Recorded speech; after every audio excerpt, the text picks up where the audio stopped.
नमस्कार, आज की खबर में आपका स्वागत है और मैं विजेंद्र सोलंकी। चुनाव के लिए बिसात बिछाई जा चुकी है। चुनावी चौसर में मोहरे तय हो गए हैं। हर दल का हर मोहरा दूसरे दल के मोहरे को मात देने की जुगत में है। मोहरे अपनी चाल कुछ ऐसे चलने की कोशिश कर रहे हैं कि उनकी शय और दूसरे की मात हो जाए। इसके लिए वो हर आधी टेढ़ी चाल चलने से भी नहीं चूक रहे। आज की चुनावी चौसर नागौर और बाड़मेर के मोहरों पर टिकी रही। दोनों जगह मोहरों ने अपने अपने तरीके से चाल चली और साथ दिया चौसर बिछाने वालों ने, यानी कि पार्टी के प्रमुखों ने।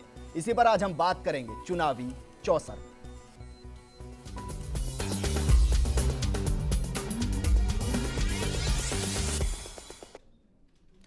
चौसर और राजनीति के खेल में अंतिम वक्त तक कोई भी मोहरा शय और मात के इस खेल में पासा पलट सकता है। ऐसा ही पासा उस वक्त पलट गया जब नागौर के किसान नेता डॉक्टर सहदेव चौधरी कांग्रेस का दामन छोड़ बीजेपी में शामिल हो गए। इस सियासी फेरबदल से कांग्रेस को राजनीति के इस खेल में करारा झटका लगा है। डिडवाना में मुख्यमंत्री वसुंधरा राजे का दौरा नागौर क्षेत्र में कई नए सियासी समीकरणों को जन्म दे गया।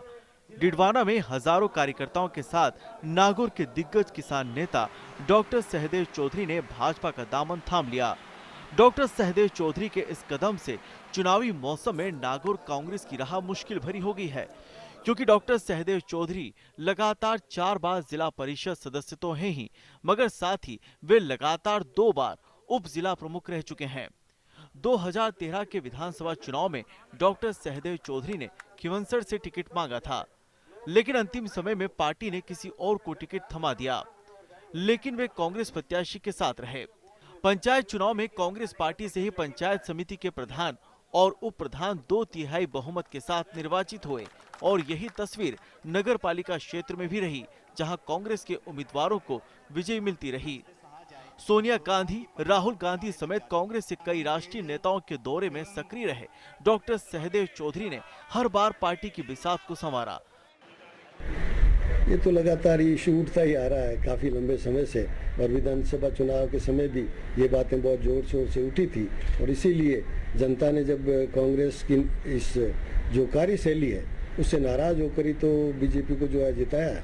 और कांग्रेस की जो नीतियाँ, बीजेपी की जो नीतियाँ चेंज की है बीजेपी ने और आम जन के पास पहुंचने का प्रयास किया है, उसी वजह से जो लोग भाजपा के नज़दीक जा रहे हैं। और मैं समझता हूँ यही समय के साथ कार्य नहीं करने वाली पार्टियों को पिछड़ना ही पड़ता है। 1994 में डिप्टी सीएमएचओ का पद छोड़कर कांग्रेस में सक्रिय डॉक्टर सहदेव चौधरी ने हजारों समर्थकों के साथ भारतीय जनता पार्टी की सदस्यता लेकर क्षेत्र के सियासी माहौल में भूचाल ला दिया है, क्योंकि वे बलदेव राम मिर्धा, नाथुराम मिर्धा और राम निवास मिर्धा की सियासी विरासत को संभालते हुए कांग्रेस में लगातार बने हुए थे। डॉक्टर सहदेव चौधरी ने नागौर के मुंडवा क्षेत्र में अंबुजा कंपनी की ओर से किए जा रहे भूमि अधिग्रहण के खिलाफ लगातार 5 साल तक आंदोलन के अगुवा रहे, और इसका नतीजा ये रहा कि कंपनी को कुछ जमीन छोड़नी पड़ी। किसानों के पानी, बिजली की समस्या लेकर सामाजिक गतिविधियों में डॉक्टर सहदेव चौधरी की सक्रियता रही है, इसलिए डिडवाना रैली में उनका भारतीय जनता पार्टी में शामिल होना नए सियासी समीकरणों को गढ़ रहा है।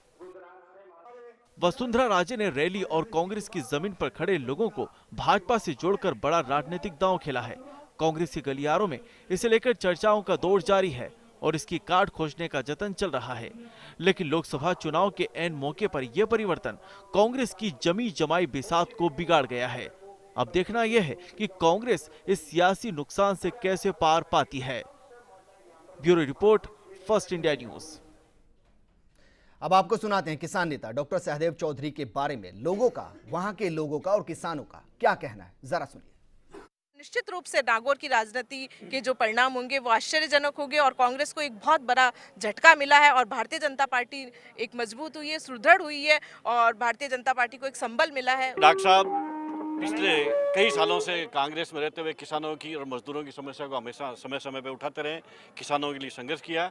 उनके भारतीय जनता पार्टी के जुड़ने से निश्चित तौर से भारतीय जनता पार्टी को मजबूती मिली है और आने वाले चुनाव में सीआर चौधरी बहुत अच्छे मतों से इन तीनों विधानसभा क्षेत्र में बहुत अच्छी लीड लेंगे। सहदेव चौधरी का पूरे जिले में किसान वर्ग से और दूसरे लोगों से भी गहरा संपर्क है और भारतीय जनता पार्टी ज्वाइन करने से बीजेपी को, भाजपा को पूरे जिले में मजबूती मिलेगी, ऐसा मेरा मानना है।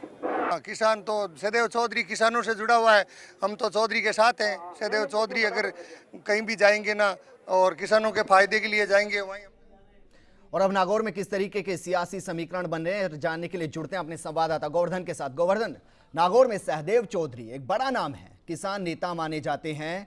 कांग्रेस से इस्तीफा देने के बाद क्या माहौल और वहां के समीकरण बदलने लगे हैं?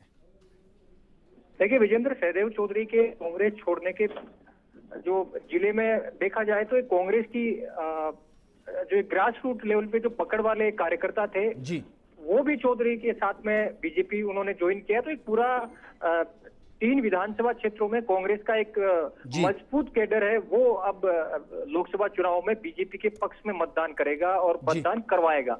ये इसके राजनीतिक बड़े इम्पैक्ट होंगे, क्योंकि डॉक्टर सहदेव चौधरी अकेले नहीं अपने समर्थकों के साथ बीजेपी में शामिल हुए हैं।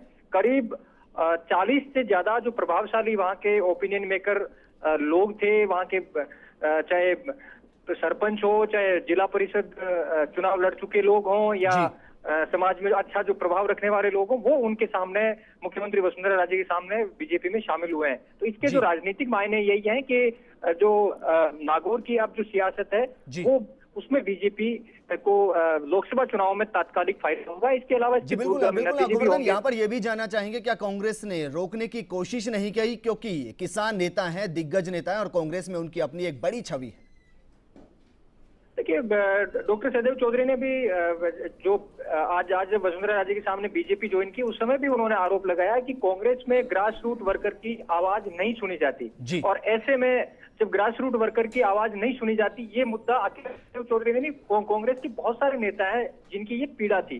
तो ये जो कार्यकर्ताओं की एक पीड़ा है वो लगातार जब अनसुनी कर दी जाती है तो फिर मनाने और मानने का जो सवाल है वो खत्म हो जाता है। तो ऐसे में अब कांग्रेस के पास में नागौर जिले में जो ग्रास रूट से जुड़े हुए लोग थे, जिनकी समाज में पकड़ थी, वोट बैंक पे पकड़ थी, उनका लगातार कांग्रेस से पलायन शुरू हो चुका है। और ये जो नागौर कांग्रेस माना जाता था उस पार्टी की जी बिल्कुल गोवर्धन, यहाँ पर ये सवाल वाकई में वाजिब है। एक दौर था जब कांग्रेस की राजनीति में नागौर का बोलबाला था, लेकिन जिस तरीके से हाल ही में रिचपाल मिर्धा वसुंधरा राजे से मिले, उसके बाद हरेंद्र मिर्धा मिले और अब वहां के किसान नेता डॉक्टर सहदेव चौधरी जो हैं वो बीजेपी ज्वाइन कर चुके हैं, क्या माना जाए नागौर से कांग्रेस लगातार सिमटती जा रही है? बिल्कुल आपने सही कहा, नागौर में जो धरातल वाले नेता थे जिनका अच्छा प्रभाव माना जाता था, वो लगातार कांग्रेस से खिसकते हुए जा रहे हैं। और कांग्रेस ने अभी भी डैमेज कंट्रोल लगता है शुरू नहीं किया, क्योंकि अगर डैमेज कंट्रोल पहले शुरू हो जाता तो आज ये स्थिति नहीं आती कि जो कांग्रेस के स्थापित नेता हैं वो इस तरह से पार्टी से पलायन करने लग जाए। मैं आपको बताना चाहूंगा, नागौर जिले में नागौर की जो लोकसभा सीट है, यहाँ 77 में जब इमरजेंसी के बाद में कांग्रेस के सब जगह से हारी थी, उत्तर भारत की पहली ये सीट थी जहां से कांग्रेस इमरजेंसी के दौर के बाद भी जीती थी। और आज यहाँ पे जिस तरह कांग्रेस बिखरती हुई जा रही है, जिस तरह से नेता पलायन कर रहे हैं कांग्रेस से, भी ये बिल्कुल जो वहाँ ग्रास रूट वर्कर की आवाज को नहीं सुना जाना या समय बिल्कुल गोवर्धन, कांग्रेस के अंदर उन्हीं के नेताओं की नहीं सुनी जा रही है और यही वजह है कि लगातार जो कांग्रेसी नेता है वो पलायन कर रहे हैं। लेकिन अब आपसे जानना चाहेंगे, क्योंकि डॉक्टर सहदेव चौधरी जो बीजेपी ज्वाइन कर चुके हैं और वसुंधरा राजे ने भी उनका स्वागत किया है, अब उनके मुद्दे क्या होंगे, किस तरीके से वो आगे किसानों के लिए काम करने वाले हैं, इस बारे में क्या उन्होंने कुछ कहा? बिल्कुल, उन्होंने वसुंधरा राजे के सामने जब बीजेपी ज्वाइन किया तो वहां सभा में भाषण में उन्होंने स्पष्ट कर दिया कि उनके मुद्दे किसानों का कल्याण और वहां खींवसर विधानसभा क्षेत्र में एक बहुत बड़ा मुद्दा है किसानों के जमीन अधिग्रहण का मुद्दा, क्योंकि बहुत सारी सीमेंट कंपनियां हैं वो किसानों की जमीन ले रही है। तो सहदेव चौधरी ने स्पष्ट किया कि वो भले बीजेपी में आ गए हैं, लेकिन उनके जो मुद्दे हैं किसानों से जुड़े, आम आदमी से जुड़े हुए, उनका समाधान कराना उनकी पहली प्राथमिकता होगी। किसानों को जमीन का वाजिब हक दिलाना, उनको जो हरियाणा पैटर्न पे मुआवजा है और उनकी आगे आने वाली, क्योंकि आप किसान की अगर जमीन ले रहे हैं तो उसका जो वेलफेयर और उसका पैकेज उस तरह से होना चाहिए कि उसकी आगे आने वाली पीढ़ियों के लिए कोई दिक्कत खड़ी न हो और उसका पुनर्वास हो सके। बिल्कुल गोवर्धन, संक्षेप में आपसे जानना चाहेंगे, दरअसल एक सीट नागौर ऐसी थी जहां पर बीजेपी भी परेशानी महसूस कर रही थी क्योंकि सामने ज्योति मिर्धा थी। अब क्योंकि सहदेव चौधरी यहां पर आ चुके हैं और लगातार माना जा रहा है कि कांग्रेसी वहां पर कांग्रेस से ही खफा चल रहे हैं, क्या इस सीट पर बीजेपी की पकड़ अब मजबूत हो गई? देखिए, जब ग्रास रूट से जुड़े हुए जब बड़े नेता और वहां के कार्यकर्ता जब पार्टी छोड़ करके और कांग्रेस छोड़ के और बीजेपी में आए तो ये तय है कि बीजेपी को तात्कालिक रूप से बड़ा फायदा इसमें मिलेगा और चुनाव सामने, और ऐसे चुनावी माहौल में अगर एक पार्टी छोड़ के दूसरी पार्टी में कोई कार्यकर्ता आता है तो जाहिर तौर है बीजेपी को आज के दिन बड़ा फायदा यहाँ नागौर में होता हुआ नजर आ रहा है। और इसके अलावा जो हमने इस सभा के जरिए देखा, पूरे क्षेत्र में लोगों से बातचीत के जरिए माहौल किया, तो बीजेपी के पक्ष में ये भी फैक्टर जा रहा है, क्योंकि मोदी की 7 तारीख को जायल में सभा होनी है, उसमें भी बीजेपी के लिए काफी फायदेमंद साबित होगी वो सभा, क्योंकि जो पॉलिटिकल मोबिलाइजेशन होता है और नरेंद्र मोदी के चेहरे पे बीजेपी चुनाव लड़ रही है, तो नागौर में ये भी बीजेपी के लिए एक प्लस पॉइंट साबित होगा। जी बिल्कुल गोवर्धन, शुक्रिया तमाम जानकारी के लिए। कुल मिलाकर आज राजनीतिक समीकरण और चुनावी चौसर में नागौर जो सीट है वो केंद्र बिंदु बनी रही, क्योंकि वहां से किसान नेता डॉक्टर सहदेव चौधरी ने आज बीजेपी ज्वाइन कर ली और अब ये कांग्रेस के लिए इस सीट पर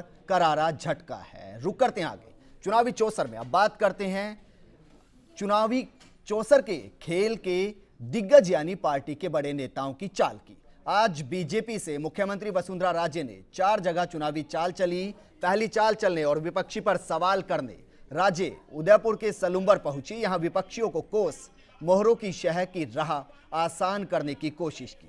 इसके बाद विपक्षी मोहरे को मात देने राजे अपने दिग्गज मोहरों के साथ पहुंची पाली के रानी में, जहां से नागौर के जायल और इसके बाद नागौर के डीडवाना में सभा कर चौसर के खेल में अपनी योजनाओं और उपलब्धियों के पासे फेंक बढ़त बनाने की कोशिश की।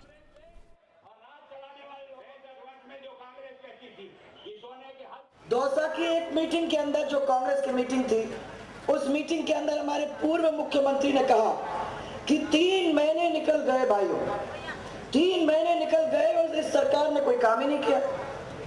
मुझे समझ में नहीं आता है कि बिना शर्म के कोई ऐसा खड़ा होके कहे, जिस व्यक्ति ने 5 साल तक कोई काम नहीं किया, वो अब हमसे पूछ रहे हैं कि आपने 3 महीने में क्यों काम नहीं किया।